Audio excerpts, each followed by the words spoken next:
Hello everyone, Mayhem here, and happy Halloween. At least, I hope it's Halloween when you're watching this, as this video should be coming out on Halloween if everything goes according to schedule. But even if it's not Halloween while you're watching this, I hope you're still able to embrace the Halloween spirit that went into making this video. Because today we're going to be doing something a little different. Rather than mulling over a topic, I instead want to go over some Halloween superstitions that I personally find to be interesting, as superstitions in and of itself has been something that's been plaguing my life as of recent, as my mother cannot stop telling me about new superstitions that she learned recently and subscribes into wholeheartedly. So one day when she was telling me about a new superstition she thought of, I thought of the idea of this video. So that's what we're going to be doing today. And the first superstition we're going to be talking about is bats. Did you know that there's a superstition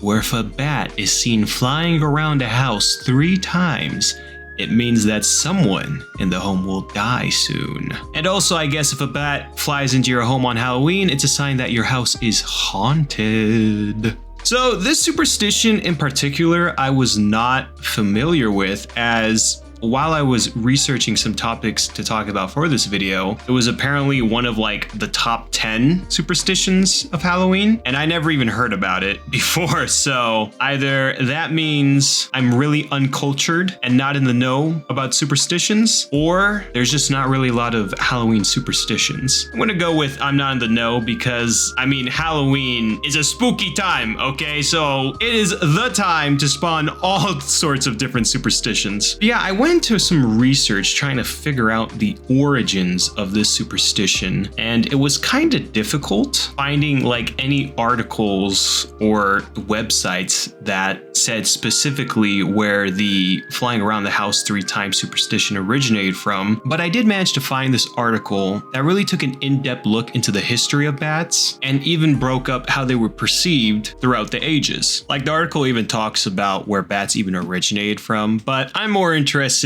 in, you know, the superstition stuff. And what's actually really fascinating about this superstition stuff is that apparently bats were first seen as like good omens, good stuff. Like good stuff happened to you in regards to bats. Apparently, ancient Egyptians thought bats could prevent or cure poor eyesight, toothache, fever, and baldness. And that they also hung bats over doorways to stop the demons who carried these afflictions from getting into the house. And also apparently in China, bats represent happiness and good fortune, as apparently you can see them in old tapestries or imperial robes. So as you can see, bats didn't always have a bad rap. At least, not until we got into the Middle Ages, as apparently in medieval Europe, many thought bats worked as witches' familiars. Some in Scotland and northern England even thought bats carried messages between the devil and witches, which is kind of funny to think about, you know? I mean, if you think about it, it's literally like an evil version of a carrier pigeon. So like just take a carrier pigeon, but like imagine it with like devil ears or whatever. It's freaking funny to think about, man. I don't know. Because usually when I think of a carrier pigeon, I think of like a white bird for some reason. And then you have a bat who apparently was the devil and witches carrier pigeons. So I don't know, I think that's funny. But now getting into the meat and potatoes of bat superstitions, apparently there's a bat superstition where bat bites would never heal. And also apparently that bats are bad omens, predicting death. And also it's unlucky to kill bats that get into your room. And instead, it's a good omen if they land on something for a moment. Apparently, it's also a sign of good luck if a bat gets into the kitchen and hangs onto the ceiling. Which honestly, I don't know about you, I think that'd be pretty freaking cute because I don't know, I've seen like videos of bats eating bananas and their face, oh my god, they look like sky puppies, okay? So I don't know, having a little cooking companion in the kitchen would be pretty nice. So I do like that that's a good omen or a good luck superstition, as apart from the bad stuff I just listed. But going back into the bad stuff, because the video is supposed to be a little spooky, we do see that this article does in fact mention the flying around your house 3 times omen. However, it makes the distinction here that if the bat flies around your head 3 times, it means that it predicts death. So I guess it means the same if it does the same for your house as well? I guess it's just more confirmed that you're gonna die if it flies around your head 3 times. I guess. I don't know. But alright, I think we've talked enough about bats. Now, I want to talk about another furry little animal that I myself own. That being the superstitions that surround black cats. This superstition is actually the one I've heard and been warned about the most, as I am the proud owner of a beautiful little black cat named Luna, and I have been warned from friends around Halloween time that I shouldn't let her out, as apparently some people really take this superstition to heart and even at times go out of their ways to unalive black cats. Now, I don't really know how rampant those cases are around Halloween time, and I really don't want to check, as seeing the stats will probably just make me sad, given I own one of these cute little furry creatures. I will tell you right now though, if you are one of those people who go out to try and harm black cats, then you really gotta check yourself into a mental hospital, as they are just freaking cats! Or cars. I like to call them cars sometimes too. Okay, little rant aside,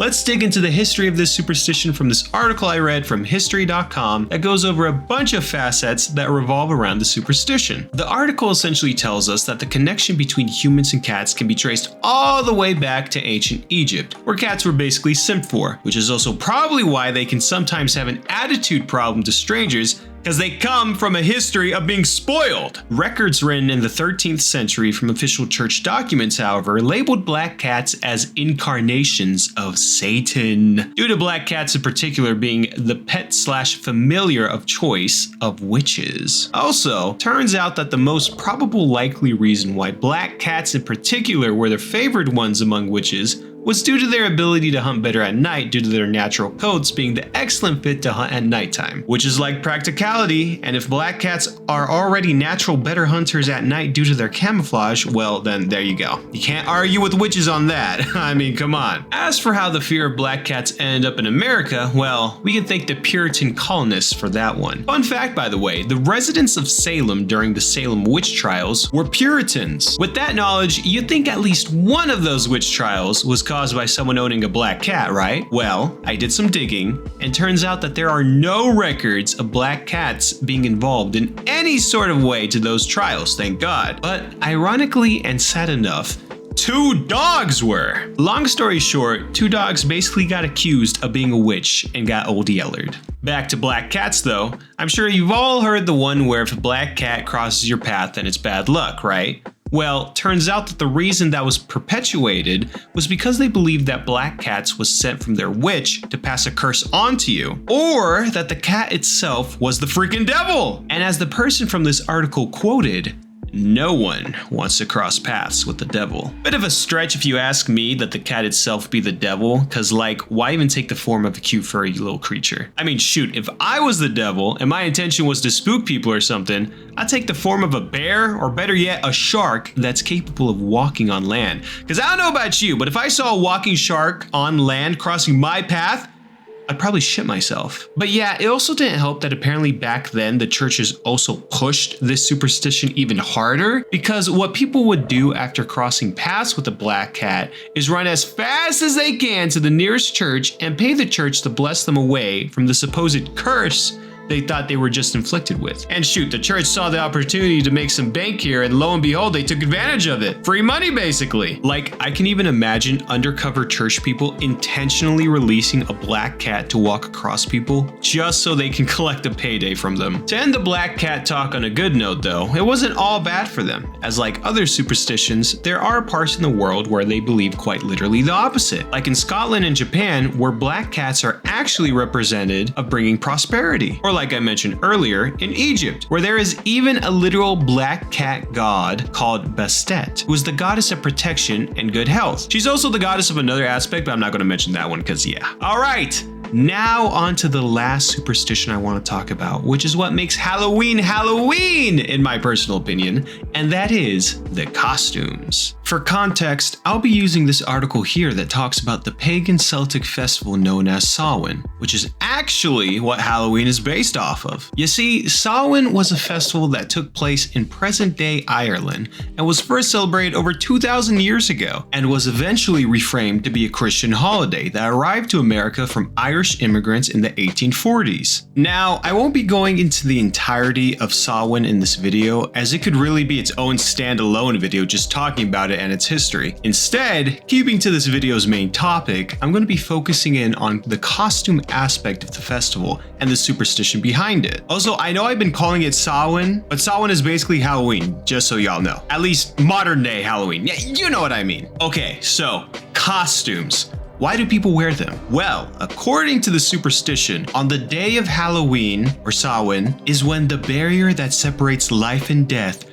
disappear, and when spirits can begin to walk among us. We wear the costumes so that we can trick the spirits into them thinking we ourselves are also spirits, and so that they don't curse us or haunt us, as it is said that they have a tendency to haunt those they believe have wronged them. And even if you yourself may have not wronged anyone in this life, if you by chance have someone in your entire freaking bloodline that may have done some wronging, well, you better put on that Playboy bunny costume, Belle, because these spirits will be just fine taking it out on you. The spirits don't care, man. They just want to get their get back. And if you're the son, the daughter, the granddaughter, the grandson, I mean, that'll work with them. I also believe that they do haunt those who do not get into the spirit of Halloween itself, as another superstition that is also kind of connected to this is that those who didn't participate in Samhain, the festival Halloween originates from, were basically fated to die. Not from a person, but in some sort of ghostly way. So you could also say that not dressing up even a little bit for Halloween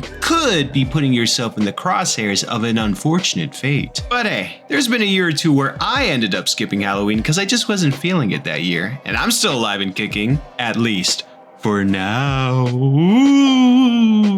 But anyways, ladies and gentlemen, I think that's going to be that for this superstitious video.